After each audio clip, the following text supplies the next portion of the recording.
സാങ്കേതിക വിദ്യാഭ്യാസ വകുപ്പ് ഡയറക്ടറേറ്റിൽ മാനദണ്ഡങ്ങൾ ലംഘിച്ച ഉന്നത ഉദ്യോഗസ്ഥ നിയമനം. മുഖ്യമന്ത്രിയുടെ additional private secretary PS Ratheesh കാളിയാടിന്റെ ഭാര്യയ്ക്കാണ് വഴിവിട്ട നിയമനം. സ്ഥാനക്കയറ്റ പട്ടികയിൽ 23-ാം സ്ഥാനത്തുള്ള ദീപ KVയാണ് ചട്ടങ്ങൾ മറികടന്ന് ഹെഡ് ക്ലർക്കായി നിയമിച്ചത്.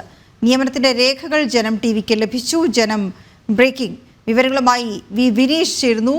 വിനീഷ്, അപ്പോൾ വിവിധ തലങ്ങളിൽ ഈ അനധികൃതമായാണ് നടന്നത് നിയമനം എന്ന് മനസ്സിലാക്കാൻ കഴിയുന്നുണ്ട്. അതെന്തൊക്കെയാണെന്ന് ചൂണ്ടിക്കാണിക്കാനാകും?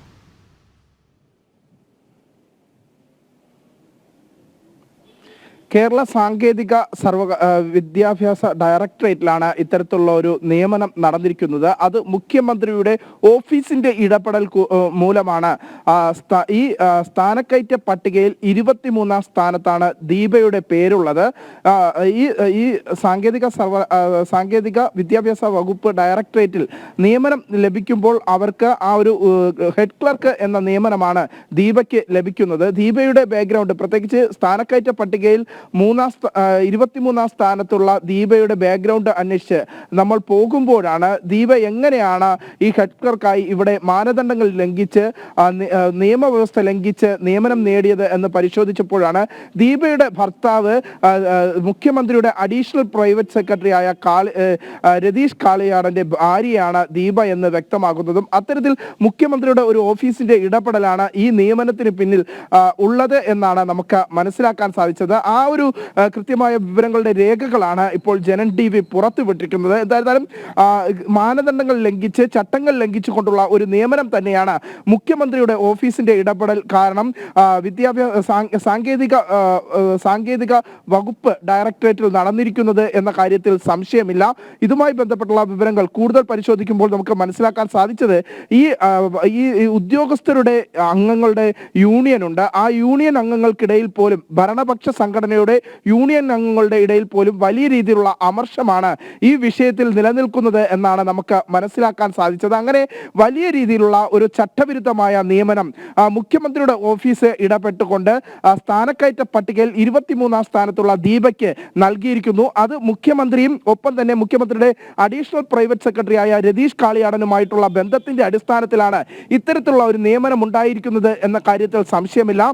ഈ യൂണിയൻ അംഗങ്ങൾ, ഉദ്യോഗസ്ഥ യൂണിയൻ അംഗങ്ങൾ പോലും ഇതിനെതിരെ ശക്തമായ വിമർശനമാണ് ഉയർത്തുന്നത്. പക്ഷേ പരസ്യമായി ഈ ഭരണപക്ഷത്തുള്ള യൂണിയൻ അംഗങ്ങൾക്ക് പോലും രംഗത്തെത്താൻ സാധിക്കില്ല. കാരണം CPM-ന്റെ ഉന്നത നേതാക്കളെ ഭരണപക്ഷത്തുള്ള യൂണിയൻ അംഗങ്ങൾ ഈ വിവരങ്ങൾ ധരിപ്പിച്ചെങ്കിൽ പോലും മുഖ്യമന്ത്രിയുടെ ഓഫീസിന്റെ ഇടപെടലായതുകൊണ്ട് തന്നെ ആ നിയമനത്തിൽ ക്രമക്കേട് ഉണ്ടെങ്കിൽ പോലും തങ്ങൾക്കൊന്നും ചെയ്യാൻ സാധിക്കില്ല എന്ന നിലപാട് തന്നെയാണ് CPM നേതാക്കൾ ഈ ഭരണപക്ഷത്തുള്ള യൂണിയൻ അംഗങ്ങളെ അറിയിച്ചിരിക്കുന്നത് എന്നാണ് നമുക്കിപ്പോൾ അറിയാൻ സാധിക്കുന്നത്. എന്തായിരുന്നാലും ചട്ടവിരുദ്ധവും നിയമവിരുദ്ധവുമായ ഒരു നിയമനം നടന്നിരിക്കുന്നു.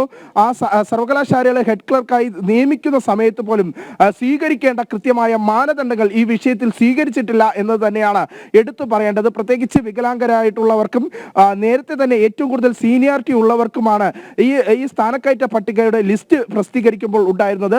ആ സ്ഥാനക്കയറ്റ പട്ടികയെ അട്ടിമറിച്ചുകൊണ്ടാണ് സ്ഥാനക്കയറ്റ പട്ടികയിൽ 23-ാം സ്ഥാനത്തുള്ള മുഖ്യമന്ത്രിയുടെ അഡീഷണൽ പ്രൈവറ്റ് സെക്രട്ടറി ആയ രതീഷ് കാളിയാട് ഭാര്യയായ ദീപയ്ക്ക് ക്ലർക്കായി നിയമനം നൽകിയിരിക്കുന്നത് എന്നതാണ് എടുത്തു പറയേണ്ട കാര്യം. നിയമന ചട്ടങ്ങൾ എല്ലാം തന്നെ അട്ടിമറിച്ചുകൊണ്ടുള്ള ഒരു നിയമനം, അതിൽ മുഖ്യമന്ത്രിയുടെ ഓഫീസിന്റെ കൃത്യമായ ഇടപെടൽ ഉണ്ട് എന്നത് സംബന്ധിച്ചുള്ള വിവരങ്ങളാണ് ഇപ്പോൾ പുറത്തു വരുന്നത്. വിനീഷ്, അത് ഒരുപക്ഷെ ഇത്തരം നിയമനങ്ങൾ, ഇങ്ങനെ അനധികൃത നിയമനങ്ങൾ ഉണ്ടാകുമ്പോൾ പിന്നെ എങ്ങനെയാണ് ഈ വിഷയത്തിൽ ഇടപെടാൻ കഴിയുക എന്ന് പറയുന്ന ദുരവസ്ഥ കൂടിയുണ്ട്. മുഖ്യമന്ത്രിയുടെ ഓഫീസിൽ നിന്ന് ആയതുകൊണ്ട് അത് അധികൃതമായി മാറുന്നില്ലല്ലോ. തീർച്ചയായിട്ടും. പക്ഷേ നിലവിലെ സാഹചര്യത്തിൽ ഉദ്യോഗസ്ഥർക്ക് പോലും ഈ വിഷയത്തിൽ കൃത്യമായ ഇടപെടൽ നടത്താൻ സാധിക്കുന്നില്ല എന്ന് തന്നെയാണ്. നമ്മൾ ആദ്യം 9 മണിക്ക് വാർത്ത സംപ്രേഷണം ചെയ്തതിന് തൊട്ട് പിന്നാലെ തന്നെ നമ്മൾ വകുപ്പിലെ തന്നെ ചില ഉദ്യോഗസ്ഥരുമായി ബന്ധപ്പെട്ടിരുന്നു. പക്ഷേ അതുമായി ബന്ധപ്പെട്ടുള്ള ഹെഡ് ക്ലർക്ക് എന്ന നിയമനം നടന്നിരിക്കുന്നു. 23 പേരെ എങ്ങനെയാണ് ഈ ലിസ്റ്റിൽ നിന്ന് ബാക്കിയുള്ള 22 പേരെ ഒഴിവാക്കിയത്? 23-ാം സ്ഥാനത്തുള്ള ദീപയെ എങ്ങനെ ഹെഡ് ക്ലർക്കായി നിയമിച്ചു എന്ന ചോദ്യങ്ങൾക്കൊന്നും തന്നെ ഉദ്യോഗസ്ഥർ കൃത്യമായ മറുപടി നൽകുന്നില്ല. സാധിക്കുന്നില്ല. ഒപ്പം ചോദിക്കുന്നത്, നിങ്ങൾക്ക് ആ സ്ഥാനക്കയറ്റ പട്ടികയുടെ ലിസ്റ്റ് ലഭിച്ചിട്ടുണ്ടല്ലോ, അല്ലെങ്കിൽ അതിന്റെ കോപ്പി ലഭിച്ചിട്ടുണ്ടല്ലോ, അപ്പോൾ നിങ്ങൾക്ക് തന്നെ മനസ്സിലാകുന്നില്ലേ ഇത്തരം കൃത്യമായ ഒരു അനധികൃതമായ നിയമനം ഇതിൽ നടന്നിട്ടുണ്ട് എന്ന്.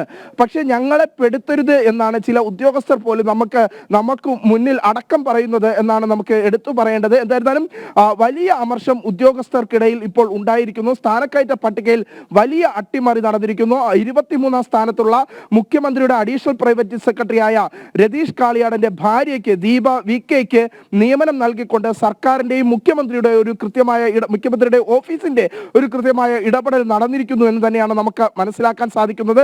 ഇതിന്റെ അടിസ്ഥാനത്തിൽ തന്നെയാണ് ചട്ടങ്ങളും നിയമങ്ങളും എല്ലാം കാറ്റിൽ പറത്തിക്കൊണ്ടുള്ള ഒരു നിയമനം ഇപ്പോൾ സംസ്ഥാന സർക്കാരിന്റെ ഭാഗത്ത് നിന്ന് അല്ലെങ്കിൽ മുഖ്യമന്ത്രിയുടെ ഓഫീസിന്റെ നേരിട്ട് നടത്തിയിരിക്കുന്നത്. പക്ഷേ ഉദ്യോഗസ്ഥർക്ക് എല്ലാവർക്കും ഈ ഒരു വിഷയത്തിൽ കൃത്യമായ പ്രതികരണം നടത്താൻ ഒരു വലിയ ഭയപ്പാടുണ്ട്. കാരണം ഇവരെല്ലാവരും സർക്കാർ ഉദ്യോഗസ്ഥരാണ്. അതുകൊണ്ട് തന്നെ സർക്കാരിന്റെ ഏതെങ്കിലും തരത്തിലുള്ള വിമതസ്വരം സർക്കാരിനെതിരെ ഉയർത്തി കഴിഞ്ഞാൽ തങ്ങൾക്ക് ഏതെങ്കിലും തരത്തിലുള്ള പണിഷ്മെന്റുകൾ ലഭിക്കുമോ എന്ന ചിന്തയാണ് ഉദ്യോഗസ്ഥർക്കിടയിൽ. പക്ഷേ പ്രതിപക്ഷ ഉദ്യോഗസ്ഥ സംഘടനകളിലെ യൂണിയനിലെ അംഗങ്ങൾ ഈ വിഷയവുമായി മുന്നോട്ട് വരുമെന്ന് തന്നെയാണ് നമുക്ക് മനസ്സിലാക്കാൻ സാധിക്കുന്നത്. തീർച്ചയായും വിനീഷ്, ആരെങ്കിലുമൊക്കെ ഇത് ഉയർത്തി കാട്ടണമല്ലോ. ഏതായാലും ജനം TV വാർത്ത ബ്രേക്ക് ചെയ്ത് നൽകിയിരിക്കുന്നു. പൊതുജനം ചിന്തിക്കട്ടെ, ഇതുമായി ബന്ധപ്പെട്ട ആളുകൾ ഇതുമായി പ്രതികരിക്കട്ടെ എന്നുകൂടി നമുക്ക് പ്രതീക്ഷിക്കാം.